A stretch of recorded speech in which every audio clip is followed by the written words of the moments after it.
r/ask Reddit. What's a bad trait of yours you're aware of, but can't seem to change? I love staying up late because it's so peaceful when the world goes to sleep, but I hate staying up late when I'm extremely tired the next day. Know this one all too well. It's a constant battle. Pretty good during the week, but on the weekend it isn't uncommon I look at the clock and it's 4 AM and I have something to do early the next day. I absolutely love that late night only me time. It's when the best research is done. Literally anything that moderately piques my interest I will deep dive into from 10 PM to 3 AM. It could be a new PC or car mod, a World War II submarine, or some random dude I went to high school whose Facebook page indicates that he went batshit crazy. Edit. IT's peaks not peaks. I'm afraid to take risks, and by the time I'm confident enough to do something, I already missed out on an opportunity. I do this too. Usually I listen to my anxiety about doing new things or meeting new people and come up with, usually insignificant, reasons not to. Then by the time I've managed to overcome that it'll be too late. I was like that, but I noticed that after sitting at home all day due to anxiety I would feel bad about doing nothing. So I pushed myself and did a social event, and do you know what happened? 10 PM still came. The event didn't kill me, and I felt better since I wasn't shut in all day. So now when that social anxiety voice comes up in my mind I ask myself if I'd rather sulk in anxiety all day and feel like crap, or do something about it by doing something or going somewhere. I enjoy my me time a little too much. My social skills are fine, but it's getting harder and harder to leave the house. I can relate to this one. I love my friends and once I'm out I'll generally have a good time. It's just getting there that's the issue. That's exactly what it is. You explained my feelings so well. I love hanging out with my friends. I just don't ever want to LOL. I've been told I'm really defensive and can't take criticism, which is really annoying because I can't dispute those claims without appearing defensive and unable to take criticism. Edit. Great. Now my highest comment is about something that I'm pretty insecure about, and my inbox is a perfect mix of people trying to help and others telling me I sound defensive and unable to take criticism. The ultimate attack. The checkmate of checkmates. I'm a full-time procrastinator. I was going to say this but I put it off for too long. There is nothing more horribly meta than procrastinating on Reddit. I have a hard time remembering things people tell me unless it requires action or my effort. I just have a poor memory in general. Holding my attention is key to getting me to remember things, but that's hard when I have a very low attention span. The moment I break my focus, my brain wipes everything I need to know from that conversation. This is me. I basically have a notepad as an extension of my brain at work. I overshare what's going on in my life. I have no idea why, but it just spills out of me. I try to stop, but I only realize I'm doing it after talking to people. Edit. I cannot reply to everyone. Thanks for all of your input. And to anyone who asked how my day was going. Well, today I was parking in the grocery store parking lot, and there was a grocery cart in my stall, so I had to push it out of the way to park. Then I went inside and ran into my good friend who I haven't seen in 10 years. Isn't that funny? And we talked about our exes and our scandalous sex lives. Then I went to grab my prescription from the pharmacy. Also grabbed Plan B because things went awry last night. Oh, and when I was done grocery shopping I ran into my old teacher who was super hot and now we are going on a date. Also my mom and I got in this really awkward conversation over the phone. I can't believe she was telling me details about her sex life. Talk about oversharing much. I love people that overshare. It gives such a clear look into the mindset of someone that I'm just drawn to people that talk like this. Plus, for me, it creates an instant connection, at least on my end. It also makes conversations and first dates so much easier because we can just talk about whatever stuff you're wanting to unload. Seriously, this is my favorite type of person. LOL. Do you feel intimately connected to someone else when you do this? I do. Social anxiety, but it comes off as me being stuck up to everyone else. I've also realized this recently. I don't join conversations or wave to people who are already talking. Basically, I hate the idea that I might be interrupting someone, bothering them, getting in the way, etc. I've been thinking that way for years, and only recently have I found out that I came off as a jerk who thinks he's too good for other people. I'm really the opposite. At least I try my best to not be a jerk, where I constantly feel I'm not good enough for others.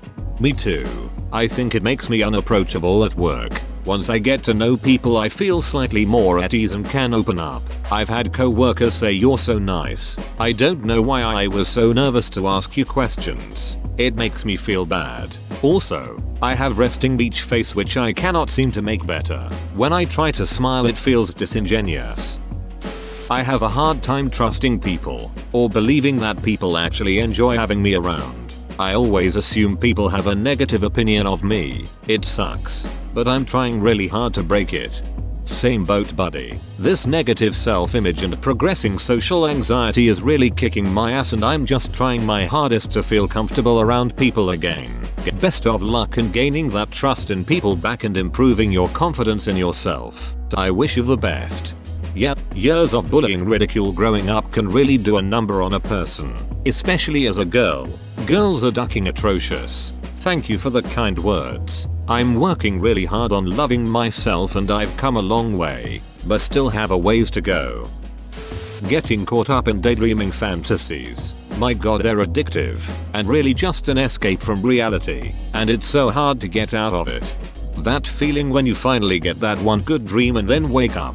Then you try to fall back asleep to continue the dream. Maybe if you're tired enough it can happen but with less intensity, but you probably end up just waking up because you can't get into it and the logic in your dreams start to not make any sense.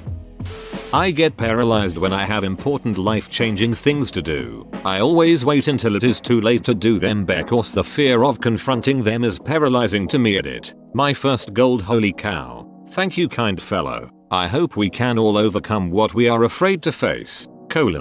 I'm with you 100%. I used to not even check important voicemails for a week. I'm really guilty of that one. I have a very difficult time saying no. Just say yes and. I love that this is a thing. I'm really lazy. I mean, I can function, get to work, get dressed, feed myself and my kids. However, most of the time I'd prefer to park myself in front of a TV and do nothing at all. I clean my house, meaning I pick up everything, but it hasn't had a good cleaning when chemicals, etc in a while, or a dusting. So lazy. Really need a maid because I know after this long, counting on me to magically get the ambition to do it regularly is never going to happen. I hear ya. Most people have dreams or goals. I just want to sit here and do nothing and have nothing required of me. Now try being lazy and having ambitious goals. Worst combo ever. Edit. Damn, didn't know so many people felt this way. From most of the useful comments from the other side, it seems like our best solution is literally down to practice. Building the connection between neurons in our brains until this becomes muscle memory. Getting up and doing the things you need to do to meet your dreams and goals requires motivation and training. I loathe myself and at the same time consider myself superior to everyone else. I relate to this so much. It's like I have this standard set of skills abilities in my head that I expect everyone else to be able to do, or a bar that I think everyone should meet. It's the bare minimum in my head. And when other people don't meet those expectations it makes me feel like they're inferior in some way. Yet at the same time, I'll beat myself up over this other set of skills abilities that I think I should be able to do, or expect myself to reach this other impossible standard. That changes constantly, and disgust myself when I fail. Edit. Who knew there were so many of us? Good luck to the rest of you perfectionists out there. Oh look, it's me. Mine is interrupting people when they talk. I know it's rude but it just happens without me being aware of it and feel so embarrassed whenever I do it. I get this too. It's like something inside of me panics that I won't be able to get in what I want to say before you've moved on and left the topic behind and I can never get it back. It's so ducking stupid and irrational but I can't manage to stop without intense concentration on doing so. In which case I'm not paying appropriate attention anyhow, so either way I'm not always hearing what you're saying. It's rude and annoying to everyone and I hate it.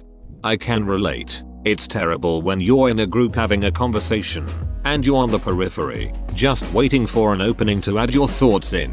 but then the conversation quickly moves to another topic and you miss your chance. I joke around too much. It's my way of coping with stress, anxiety, and other emotions, and while it can be enjoyable at times, I know it can be frustrating for others too. Snap. My wife hates it when she's trying to have a serious conversation, but I just can't help it. I have to find the humor in everything so that I'm at ease.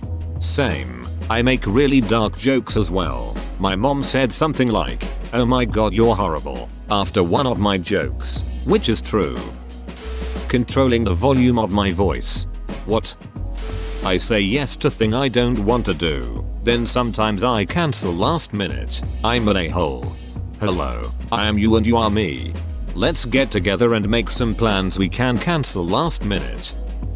I work in a hospital IQ and I fart in the patient's room a lot because I know they will be blamed. Nurse here, I also do this. I heard a story from one of the girls who said she also farts in IQ rooms. Anyways, turns out the patient was only half sedated and the guy says to her, "Boy, you girls are so stinky." Point is, one day one of your patients are going to ask you why you shit your pants. Amazing. Sometimes I spend too much time volunteering. Occasionally I'll hit someone with my car. Everybody inside the car was fine. Stanley. Sue me. I constantly take the piss even in serious topics, so when topics get serious I just shut my mouth. I'm not sure what this means. Source is too British. I think he means he jokes a lot, even during serious times. I'm not British though. Not replying to friends' families' text messages or missed calls. I'm all up for talking in person, but for some reason I have almost a phobia of texting people back. I always play devil's advocate in every situation. Someone wrongs my friends. I point out how they could interpret the actions a different way. I apply this with my life too and it helps me deal with inconsiderate a-holes, but doesn't work for everyone. I lack tact in situations where I feel people are skirting an issue. Maybe they have a good reason, but I just can't stand when everyone is intimating something but not saying what they mean. So I ask, "Well, do you mean?" And am possibly more brutal than people expect. I've tried to change this one a lot but can't seem to manage it. I'd rather appear rude once than take the wrong end of the stick and appear a fool forever. I do this too. For every thought that pops into my head, I also have to consider the opposite of my opinion on it, even if I didn't want to invest that amount of thought, even if it was a really trivial thing. It's kind of annoying.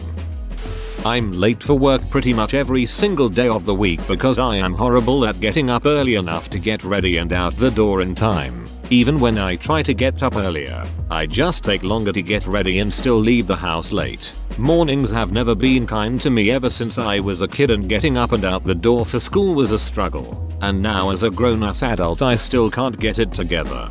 Same. I work at 7 and live 12 minutes away from work. I got up at 5:30 this morning so I could wash and dry my hair. Didn't wash my hair. Spent extra time making myself lunch though. Still 15 minutes late to work. Always. I get jealous and irritated easily sometimes. I hate it. I get irritated with people when they don't understand something I've already explained a couple times. I'm cynically sometimes interrupt people when I can't tell what they are about to say or where the conversation is leading. Just cut to the point, I guess. When I drink I almost always get drunk and black out more often than not. I can be an angry drunk. I make crude comments or heartily laugh at dark, twisted humor and look down on those who appear uncomfortable or offended. I'm arrogant and judgmental. Glad to know I'm not the only utter dunt. Cheers. When I drink I almost always get drunk and black out more often than not. I can be an angry drunk. This shit does my head in. Grow up or stop drinking if you can't handle your booze. I try to fix everything. Someone wants to vent to me about something. I propose a solution to what appears to be a problem. Really, the person just wanted to vent. They didn't want a solution. Most people coming to another person with an emotion-related struggle, especially to do with work, friends, or relationships in their life, don't really need a solution. What they want more than anything is to be validated. To be told, "Man, that must be really ducking tougher, that would bother me too." Saying that tells them it's okay to feel bogged down by what they perceive as a large problem. If after you have affirmed their feelings, they ask you, but what can I do about it? Then you are more than welcome to offer a considerate solution or plan of attack. I say all this because I absolutely did the exact same thing for my entire life, and only a few months ago started following my own advice in this post. The difference it made to my familial, romantic, and platonic relationships was immense. I highly recommend giving it a go. I am really envious of other people and their successes. I know a few people who are perfectly nice people, always smiling, really attractive, doing well at work, charismatic, popular with everyone. I hate them for it. Every time they fail at something brings me horrible, guilty glee. I hate that about myself, but I'm not really sure what to do about it. Those people don't deserve my hatred, and I'd never intentionally do anything bad to them or allow anything bad to happen to them if I could stop it. It's just this horrible nastiness inside of me, and the main reason why I always hesitate to think of myself as a truly good person. I don't think good people feel that kind of pointless, uncalled for hatred towards others. It's because you are comparing yourself to other people. Compare yourself to who you were yesterday. I think feelings like this can often arise from being dissatisfied with your own life. This has definitely been the case for me in the past. In the nicest way possible, try to work on improving yourself instead of hoping others fail. I apologize for everything, even when it's not my fault, to the point where I need to apologize because I've over-apologized and annoyed people in the process. I also procrastinate a hell of a lot. My eating habits are the absolute worst. I know I have a weight problem. I know I need to change. I even want to change. But for some reason it just feels so impossible. My friend was able to just not have junk food again and simply start eating healthy. But I don't know why that's such a hard concept for me. I know I'm very addicted to unhealthy food and that it almost gives me a high when I eat it. But there are people who like telling me that that's simply an excuse. But with an abusive childhood and very bad depression in adulthood, food has been my crutch since I was a toddler. That habit is stained pretty deep and I'm scared it can never be removed. It is easier to not buy junk food than it is to resist eating it once it is in the house. Never go to the store with an empty stomach. Only go with a shopping list full of healthy foods and stick to the list while in the store. Cutting off all the junk food at once will just result in a binge eating episode. So allow yourself some, but in small amounts and not every day. Take it one step at a time. You can do this. You have the power to change within. You just need to find it and apply it. When I have things to concentrate on, exams, assignments, I kind of close down the other parts of my brain that make me a friendly person, have a sense of humor, conversationalist, etc. Like I go into work robot mode until it's out the way and I can be a human again. I think it's partly due to leaving things last minute so I don't really have time for other things. Biting my nails. When I'm stressed I bite them off without thinking. I don't fold laundry. I drink too much. I need to take time off. I have a very dark sense of humor when it comes to death or dying. I can freak people out when I talk about myself dying when I'm laughing and joking. I'm not depressed. I'm just not afraid anymore. Spitting. I work in the trades and always breath dust. Whenever I'm outside I have a tendency to clear my throat and spit. That actually explains a lot. You have a reason for spitting. I always thought you tradies were just kinda gross and liked to spit. I'm sorry. I stress eat like a food monster. I know it's a habit and I can tell when it's happening. But I still end up chowing down instead of dealing with the issue and then get stressed over body image and weight. I never check up on people. I don't ask how was work. Are you feeling any better? How are the kids? Those kinds of questions. If somebody decides to let me know how they are, I will acknowledge it and talk to them about it. But I never ask. In general I'm not very receptive when people talk about themselves. The only exception is my girlfriend. Yet, if somebody asks me anything that has to do with me and my life, suddenly I'm a chatterbox and I could go on and on about what's up with me. For most people, I just don't give a shit what's going on with them. But of course I care what's going on with me. It's my life after all. I also despise carrying on a conversation I'm not invested in. I've tried to find a compromise by asking more questions here and there, and by shortening how much I say about myself. Immature as fuck. My posture. The difference is huge, but I can never hold it for more than a few minutes before I'm slouched over again. I'm not patient. I want results and now. I don't want to wait to hear how I did, to know if I got that job or loan, for my diet to make my body perfect. This was especially hard to handle during my custody dispute because over 2 years, most of it was waiting for my ex's lawyer to respond. I hate feeling like I'm playing a game of chess and can't do anything until the other player makes his move. I'm very result driven. The process annoys me. Procrastinating. It's also sort of tied into some mental issues I have, and so it's really hard to change.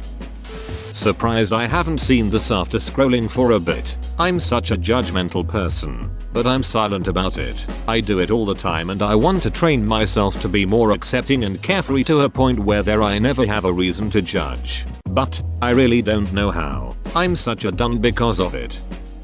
Whoa, you made it to the end? You're a ducking beast. I'll cut you a deal. Smash like and subscribe for more curated content, bruh. It's free and that's a great price.